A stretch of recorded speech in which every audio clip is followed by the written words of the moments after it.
વાળ ખરતા અટકાવવા અને લાંબા કરવા માટેની 7 ઘરેલું ટિપ્સ. નમસ્કાર મિત્રો, વાળ લાંબા કરવા માટે આપણે મોંઘા પ્રોડક્ટ્સ અને અલગ અલગ ઉપાયો અજમાવતા હોઈએ છીએ, પરંતુ ઘણી વખત આપણા રોજિંદા વાળની સંભાળમાં થતી નાની ભૂલોને કારણે જ વાળ વધારે તૂટે છે અને ખરતા લાગે છે. જો તમારા વાળ પણ ડ્રાય, ફ્રીઝી, નબળા અથવા વધારે ખરતા હોય અને તમે વાળને ધીમે ધીમે મજબૂત અને લાંબા કરવા માંગતા હો, તો આજની 7 ટિપ્સ તમારા માટે ખૂબ કામની બની શકે છે. આમાંથી ઘણી બાબતો ખૂબ સરળ છે અને રોજિંદી હેર કેર રૂટીનમાં સરળતાથી સામેલ કરી શકાય છે. તો ચાલો જાણીએ વાળની સંભાળ માટેની 7 સરળ અને કામની ટિપ્સ. વાળને ખૂબ જ ટાઈટ બાંધવાનું ટાળો. ઘણી મહિલાઓ રોજ વાળને ખૂબ જ ટાઈટ પોનીટેલ, બન અથવા ચોટલીમાં બાંધી રાખે છે. આપણે વિચારીએ છીએ કે વાળ સરસ રીતે બંધાયેલા રહે એટલે હેર કેર થઈ ગયું. પરંતુ સતત ખૂબ જ ખેંચાણ રહે તેવી હેરસ્ટાઇલ વાળના મૂળ પર સ્ટ્રેસ પેદા કરી શકે છે. ખાસ કરીને જો તમે દરરોજ એક જ જગ્યાએથી વાળને ખૂબ ટાઈટ બાંધો છો, તો એના કારણે વાળ તૂટવાની સમસ્યા વધી શકે છે.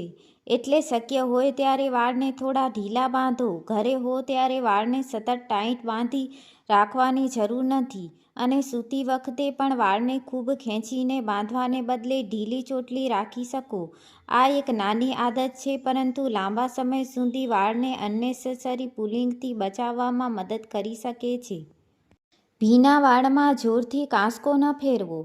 આ બીજી ખૂબ જ સામાન્ય ભૂલ છે. વાળ ધોયા પછી ઘણા લોકો તરત જ કાંસકો લઈને ભીના વાળને જોરથી ખેંચીને સીધા કરવા લાગે છે.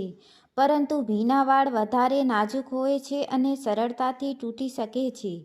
એટલે વાળ ધોયા પછી પહેલાં ટુવાલથી વાળને ઘસવાને બદલે હળવેથી પાણી શોષી લો. પછી વાળ થોડા સુકાઈ જાય ત્યારે પહોળા દાંતાવાળો કાંસકો ઉપયોગ કરી શકો. જો વાળ ખૂબ ગૂંચેલા હોય તો નીચેના છેડાથી ધીમે ધીમે ગૂંચ છોડો અને પછી ઉપરની તરફ આવો.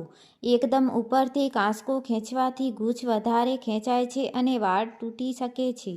એટલે હેર કેરમાં માત્ર શું લગાવવું એ જ મહત્વનું નથી, પણ વાળને કેવી રીતે હેન્ડલ કરવા એ પણ એટલું જ મહત્વનું છે. શેમ્પૂ કરતી વખતે સ્કાલ્પ પર ધ્યાન આપો. વાળ લાંબા કરવા માટે આપણે ઘણી વખત માત્ર વાળના છેડા પર ધ્યાન આપીએ છીએ, પરંતુ સ્વસ્થ હેર કેરની શરૂઆત સ્કાલ્પથી થાય છે. શેમ્પૂ કરતી વખતે ખૂબ વધારે શેમ્પૂ લેવાની જરૂર નથી. તમારા વાળ અને સ્કાલ્પ પ્રમાણે યોગ્ય માત્રામાં શેમ્પૂ લો અને આંગળીઓના ટિપ્સથી હળવા હાથે સ્કાલ્પ સાફ કરો. નખથી જોરથી ખંજવાળવાનું નહીં. સ્કાલ્પ સાફ કરવાથી પરસેવો, તેલ અને રોજિંદી ગંદકી દૂર કરવામાં મદદ મળે છે. અને એક વાત ખાસ યાદ રાખો, વધારે શેમ્પૂ કરવાથી વાળ ઝડપથી લાંબા થતા નથી. વાળ કેટલા વખત ધોયા તે તમારા સ્કાલ્પ કેટલો ઓઇલી થાય છે, તમે કેટલા પરસેવો કરો છો અને તમારી લાઇફસ્ટાઇલ કેવી છે તેના પર આધાર રાખે છે. એટલે બીજાની રૂટીન કોપી કરવાને બદલે તમારા વાળને સૂટ થાય તેવી રૂટીન રાખવી વધુ સારી છે. વાળના છેડાની પણ કાળજી લો. ઘણા લોકો કહે છે કે મારા વાળ લાંબા જ થતા નથી, પરંતુ ઘણી વખત વાળ મૂળમાંથી વધતા હોય છે અને બીજી બાજુ છેડા તૂટતા રહેતા હોવાથી લેન્થમાં ખાસ ફરક દેખાતો નથી. એટલે વાળના એન્ડ્સને પણ સારી રીતે મોઇશ્ચરાઇઝ અને કન્ડિશન રાખવા જરૂરી છે. વાળ ધોયા પછી કન્ડિશનરનો ઉપયોગ ખાસ કરીને મધ્યમ ભાગથી લઈને એન્ડ્સ સુધી કરી શકાય છે. કન્ડિશનર સામાન્ય રીતે સ્કાલ્પ પર લગાવવાની જરૂર નથી. વાળ સુકાઈ ગયા પછી જો તમારા વાળ ખૂબ ડ્રાય અથવા ફ્રીઝી હોય તો યોગ્ય હેર સીરમનો થોડો ઉપયોગ પણ કરી શકો છો. અને જો સ્પ્લિટ એન્ડ્સ ખૂબ વધારે હોય તો સમયસર ડેમેજ્ડ એન્ડ ટ્રીમ કરવાથી વાળનો ઓવરઓલ લુક વધુ હેલ્ધી લાગી શકે છે. યાદ રાખો, વાળ ઝડપથી લાંબા કરવા કરતાં પહેલાં વાળની લેન્થને તૂટવાથી બચાવવી વધારે મહત્વની છે. હીટનો વધારે ઉપયોગ ન કરો. સ્ટ્રેટનર, કર્લર અને ખૂબ ગરમ બ્લો ડ્રાયરનો વારંવાર ઉપયોગ કરવાથી વાળને નુકસાન થઈ શકે છે. ખાસ કરીને જો વાળ પહેલેથી જ ડ્રાય અથવા ડેમેજ્ડ હોય તો વધારે હીટ વાળને વધુ નબળા અને બ્રિટલ બનાવી શકે છે. એટલે શક્ય હોય ત્યારે વાળને નેચરલી ડ્રાય થવા દો. જો હીટ સ્ટાઇલિંગ કરવી જ હોય તો હીટ પ્રોટેક્ટન્ટનો ઉપયોગ કરવો અને ખૂબ વધારે ટેમ્પરેચર પર સ્ટાઇલિંગ કરવાનું ટાળવું. દરરોજ સ્ટ્રેટનર ચલાવવાને બદલે વચ્ચે વાળને રેસ્ટ આપો અને વાળ ભીના હોય ત્યારે સીધા હાઈ હીટ આપવાનું ખાસ ટાળો. આવી નાની બાબતો વાળને લાંબા સમય સુધી હેલ્ધીયર દેખાવામાં મદદ કરી શકે છે. ખાવા પીવામાં પણ ધ્યાન આપો. હવે સૌથી મહત્વની વાત, માત્ર બહારથી ઓઇલ, શેમ્પૂ અથવા સીરમ લગાવવાથી જ વાળની સંપૂર્ણ સંભાળ થઈ શકતી નથી. તમારા શરીરને પૂરતું ન્યુટ્રિશન મળવું પણ જરૂરી છે. તમારા રોજિંદા ખોરાકમાં દાળ, કઠોળ, ચણા, શાકભાજી, ફળો, દહીં અથવા તમારા માટે યોગ્ય પ્રોટીન રીચ ફૂડ સામેલ કરવાનો પ્રયત્ન કરો.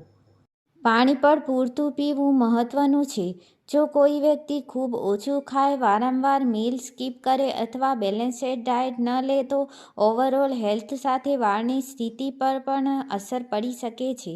એટલે હેર કેર એટલે માત્ર હેર પ્રોડક્ટ્સ નહીં, આહાર plus routine plus gentle hair care ત્રણેયનું કોમ્બિનેશન છે.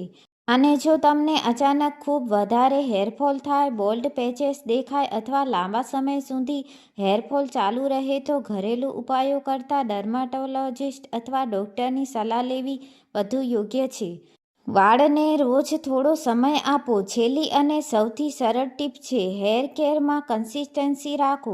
એક દિવસ ઓઇલ લગાવીને બીજા દિવસે રિઝલ્ટની અપેક્ષા રાખવી નહીં. વાળને ગ્રોથ ધીમે ધીમે થાય છે, એટલે રોજ વાળને જોરથી કોમ્બ કરવો, વધારે પ્રોડક્ટ્સ લગાવવો અથવા વારંવાર અલગ અલગ રેમેડીઝ બદલવાને બદલે એક સિમ્પલ રૂટીન રાખો. વાળને જેન્ટલ રીતે વોશ કરો. કન્ડિશનરનો યોગ્ય ઉપયોગ કરો.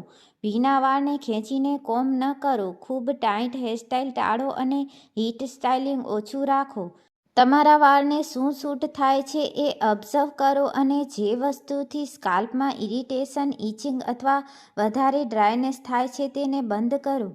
હેર કેરમાં સૌથી મોટું સિક્રેટ કોઈ એક મેજિક રેમેડી નથી. સારી રૂટીનને લાંબા સમય સુધી ફોલો કરવી એ જ સૌથી મહત્વની બાબત છે. તો મિત્રો, આ હતી વાળને ખરતા અને તૂટતા ઓછા કરવામાં મદદરૂપ થઈ શકે એવી 7 સરળ હેર કેર ટિપ્સ. આમાંથી તમને સૌથી યુઝફુલ કઈ ટીપ લાગી એ કમેન્ટમાં જરૂર જણાવજો. અને જો તમને લાંબા, મજબૂત અને સુંદર વાળ માટેની આવી સરળ ઘરેલું અને પ્રેક્ટિકલ ટિપ્સ ગમે છે તો વિડીયોને લાઇક કરીને ચેનલને સબસ્ક્રાઇબ કરવાનું ભૂલતા નહીં. આવી જ નવી યુઝફુલ ટિપ્સ સાથે ફરી મળીશું. ધન્યવાદ.